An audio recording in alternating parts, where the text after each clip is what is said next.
Eh bien bonjour à tous, aujourd'hui vidéo triple avis, on a vu Child 44, Artificial Intelligence et Fences. Alors c'est très varié, il y a du à chier partout, du moyen et du très bon, je vous laisse deviner lesquels. Comme d'habitude j'ai filmé ça juste après le visionnage de chaque film et je vous envoie ça et tout de suite. Alors je viens juste de terminer de me refaire AI, Artificial Intelligence. Pour le coup, bonne adaptation du titre en français, Intelligence Artificielle, bravo. Alors en fait c'est un film que j'avais vu il y a longtemps, et il y a trop longtemps en fait, une vingtaine d'années à l'époque quand il était sorti. Et en fait j'avais pas aimé à l'époque, et il se trouve que j'aime pas non plus 20 ans plus tard en fait. C'est pas du tout mon genre de film. Alors au début du film en plus je me suis replongé dans Her, où je me dis putain c'est l'autre, c'est un robot qui arrive dans la famille et il commence à aimer un robot enfant comme si c'était un humain et tout ce que je déteste. Mais en fait pas du tout, c'est pas trop ce genre d'histoire, mais franchement c'est pas mon délire. Putain c'est long que ça en peut plus. Alors j'arrive à comprendre pourquoi ça peut plaire à des gens, ce genre de film, hein. Il y a un petit côté science-fiction, futuriste, un truc comme ça que je peux comprendre que ça plaise. C'est franchement pas du tout mon délire. J'ai mis 2 sur 10. Voilà, après je considère pas ça comme une bouse. À l'inverse d'autres films qui sont vraiment à mes yeux des merdes et que je comprends pas comment on peut les aimer, celui-là, bon ben voilà, celui-là j'arrive à comprendre pourquoi, tu vois. Je me dis bon ok, il y a une idée, il y a le côté voyage dans le temps aussi entre guillemets, hein, parce que bon, sans spoiler, à un moment donné, il se passe 2000 ans entre une scène et une autre. Juste ça, 2000 ans, c'est tout. Voilà, bon, franchement, je passerai là-dessus. Enfin, dites-moi hein, si vous l'avez aimé, expliquez-moi pourquoi vous l'avez aimé, parce que ça me permet d'avoir une vision du film que moi je n'ai pas, bien évidemment. Parce que je dis pas que ça me fait changer mon avis, mais ça me fait comprendre plus pourquoi ce film peut plaire. Et en tout cas, il a une bonne note sur IMDb, il a 7, quelque chose, donc c'est pas trop mal. Voilà, donc pas mon délire. Ensuite, vite fait sur la qualité du Blu-ray. Il est tout granuleux, l'image. Alors l'avantage de l'image, elle est en 1,78. Et putain, ça c'est bon. Je sais que c'est pas le format cinéma, c'est pas le format blablabli, blablablou. On s'en fout quand ça prend l'intégralité de ton OLED. En plus, les téléviseurs OLED, ils ont des bords très fins. Donc du coup, tu ne vois même plus le bord. En plus, avec l'Ambilight, c'est génial, quoi. C'est top. Putain que c'est bon. Mais en dehors de ça, la qualité de l'image, pas terrible du tout, très granuleuse, trop, et du grain qui zouk un peu, donc pas trop fan.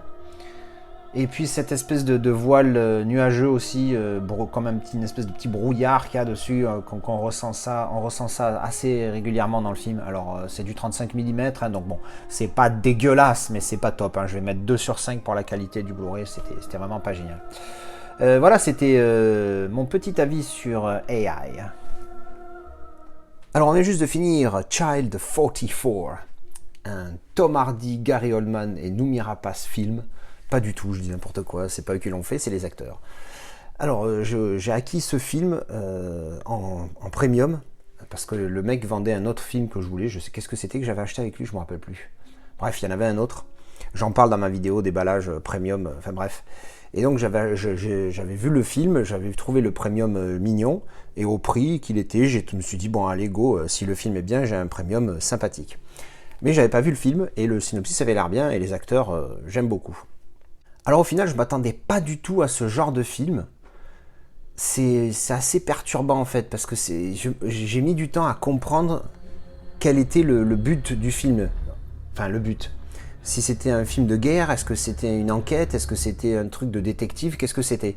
Parce qu'en fait ça se passe après la Seconde Guerre mondiale, donc pendant l'URSS en 1950 ou dans les années 50 je crois. Et donc Tom Hardy il joue le rôle d'un mec qui travaille pour le MJB, je sais plus quoi. Donc c'est pas le KGB, je pensais que c'était le KGB, après c'est peut-être le fait que ça soit écrit en anglais, KGB c'est peut-être la version francisée, je sais pas trop. Bref. Et donc en fait il enquête sur des meurtres d'enfants, mais on veut pas qu'il enquête dessus parce que ça montrerait qu'il y ait des meurtres dans la sainte URSS. Et donc en fait c'est son combat pour essayer d'enquêter sur ces meurtres, tout en étant disgracié de son rôle il était assez haut gradé dans le KGB ou dans le MGB, je sais pas quoi là. Et après, bon, il part dans une espèce il est rétrogradé dans une milice ou je ne sais quoi, enfin bon, bref. Je me demandais, mais de quoi, c'est quoi le sujet? Est-ce que c'est lui, son histoire à lui, dans son unité militaire et comment, qu'est-ce qu'il y vit? Ou est-ce que c'est l'enquête sur les gosses? Bon, bref, tout ça pour dire que ce film, il me met... je sais pas en fait. Je sais pas si ça m'a plu ou pas. Parce que déjà, il y a une réponse qu'on n'a pas sur le pourquoi il y a eu des meurtres. On sait pas. On sait qu'il y a voilà, mais je peux pas trop dire en fait, sinon je spoil, c'est chaud. Bref, je suis un petit peu sur ma faim. Et donc je suis en mode, est-ce que je le garde ou pas? Donc techniquement, si je me pose la question, c'est qu'il n'est pas assez bien pour que je le garde.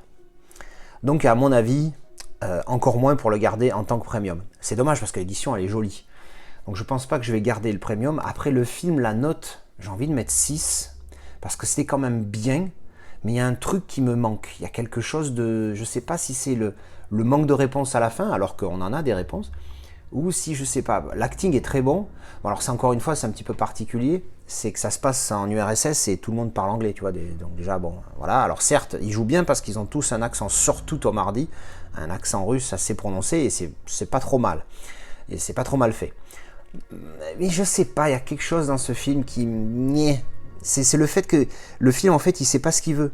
Est-ce qu'il nous parle de sa vie d'officier de l'URSS et de ce qui s'est passé et comment ça se passait à l'époque, ou est-ce qu'on nous parle de cette enquête sur les meurtres? Parce que c'est pas tout à fait une enquête comme on l'entend, tu vois. Il enquête, mais il y a... Enfin voilà, le film est assez long, il dure 2h20, générique inclus.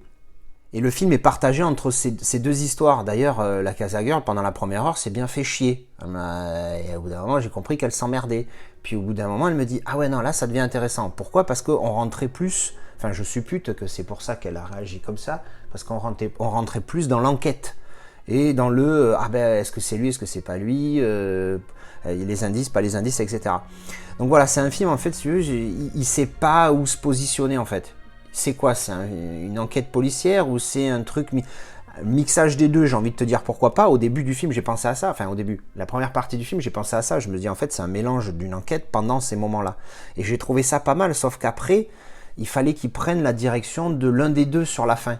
Alors qu'en fait, du début à la fin, il reste sur les deux pieds. C'est sur les deux sujets. Il reste voilà, sur le côté militaire et le côté enquête. À un moment donné, choisis, tu vois. Au début, c'est bien que tu mélanges les deux pour après partir sur l'un des deux. Mais si tu restes sur les deux tout le long, enfin, j'ai trouvé ça pas top, quoi, pour le coup. Donc voilà, un petit peu déçu, mais ça reste quand même un bon film, un peu trop long. Je pense qu'il fait 20 minutes de trop. Il ferait 2 heures, 1h50, 2 heures, ce serait pas mal. Là, 2h17, bon, le générique t'enlève 10 minutes, hein, un petit peu moins. Ça fait un petit peu trop long.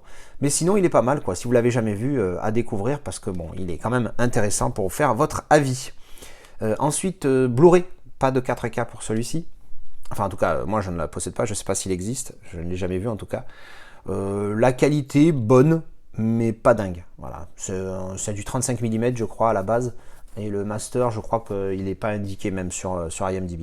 Donc bon, bien, mais pas folichon. Je vais mettre 2,5, 3. Allez, je vais mettre 2,5. 2,5 parce que 3. Allez, 3. 3 parce qu'il n'est pas dégueulasse. Il est correct, voilà. Il est correct, sans plus. Après la piste audio, bon, rien d'exceptionnel dans ce film-là. Au début, il y a un petit peu des attaques. Ça tire un peu de la mitraillette. Ça ressort bien, mais vraiment sans plus. Je crois qu'il est... Enfin, moi, en tout cas, je l'avais en Dolby 3 HD. Donc voilà, mais ça, c'était mon petit avis sur Child 44. Alors, je viens juste de finir Fences avec avec Denzel Washington et Viola Davis. Deux acteurs que j'aime beaucoup. Hein. Viola Davis qui joue dans Hidden Figures, je crois, que j'ai beaucoup aimé. Et Denzel Washington qui est mon top 3 acteur. Alors je suis tout émotionné après ce film. J'aurais jamais pensé qu'un film pareil me tienne en haleine jusqu'à la fin. Le film fait 2h18, 2h10 avec sans le générique, hein, 2h13. Franchement, c'est une expérience assez exceptionnelle que je viens de vivre. Ouais, j'appelle ça une expérience carrément. Pour ceux qui connaissent pas du tout, comme moi, je connaissais pas, j'avais juste vu le synopsis une fois comme ça, et puis à un moment donné, je suis tombé dessus, je l'ai acheté, je l'ai eu pour pas cher. Et là, on se l'est fait cet après-midi. Enfin, parce que la Casa Girl a sombré après 5 minutes.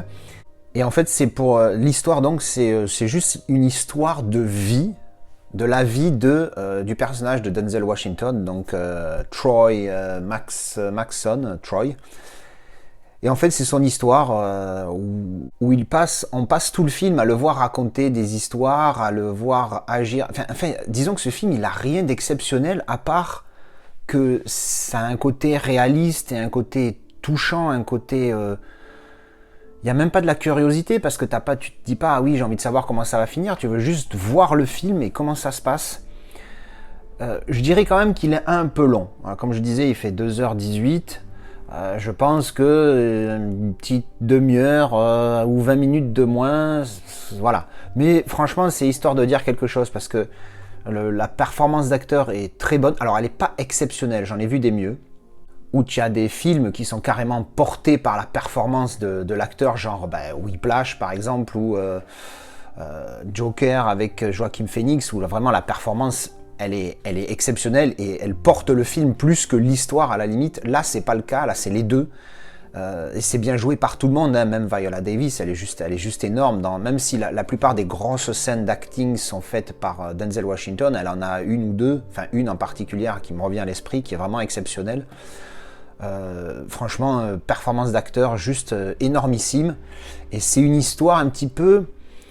Une histoire de vie un petit peu comme certains films de Clint Eastwood, genre Grand Torino ou The Mule, un truc comme ça, même si c'est pas tout à fait pareil, parce que c'est difficile à expliquer ce genre de film, mais franchement, c'est franchement quelque chose à voir. Encore une fois, c'est pas du tout mon genre de film habituellement, mais là, c'est super bien interprété, t'es vraiment happé dans l'histoire et tu veux voir ce qui va... C'est même pas de la curiosité, tu veux juste continuer à voir ce qui se passe et voir comment sa vie se passe, parce que grosso modo, c'est un morceau de sa vie à lui. Alors, c'est un homme, point. Tu vois, c'est un homme qui fait ses erreurs et qui fait ses bonnes choses, et puis... Et voilà, il a des regrets, il a des satisfactions, etc. Enfin, c'est juste une histoire de vie, quoi. J'arrive pas à le qualifier autrement, mais franchement, il faut voir ce film, quoi. Maintenant, je comprends mieux pourquoi il a eu 4 Oscars, dont meilleur film. Mais oui, non, c'est un putain de film. Je sais pas ma note, en fait. Je sais pas, parce que c'est... Je sais pas. J'ai envie de mettre une pure note, mais en même temps, quand je mets des notes, des très bonnes notes, alors là, on parle de minimum 8, hein, on est d'accord. C'est des films où je sais que j'ai envie de les revoir, tout ça, j'ai envie je me suis régalé. Mais là, c'est pas pareil, je me suis pas régalé dans ce sens-là, tu vois. C'est pour ça que je repense encore, parce que j'arrête pas de le répéter, à ce commentaire qu'on m'a fait une fois, que je ne vois que de me distraire en regardant un film. Là, pour le coup, oui, je sais pas, c'est un truc c'est vraiment un film qui m'a marqué, quoi. C'est un truc de malade.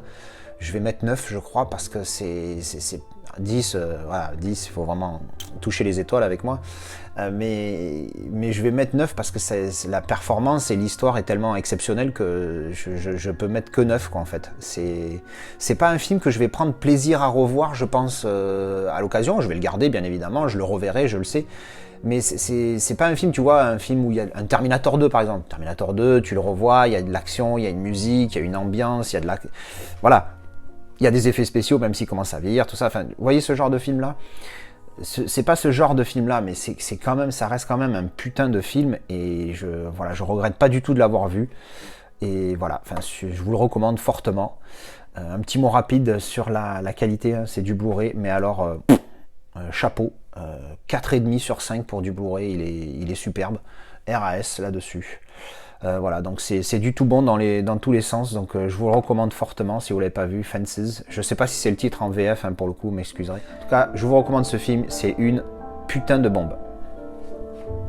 Et bien voilà, c'était mes avis sur ces 3 films. Dites-moi ce que vous en pensez, si vous avez été aussi très agréablement surpris par ce film-là et déçu par celui-là. Enfin bref, voilà, comme d'habitude, dites-moi ce que vous en pensez dans les commentaires. Allez, merci d'avoir regardé cette vidéo et je vous dis à la prochaine. Tchou!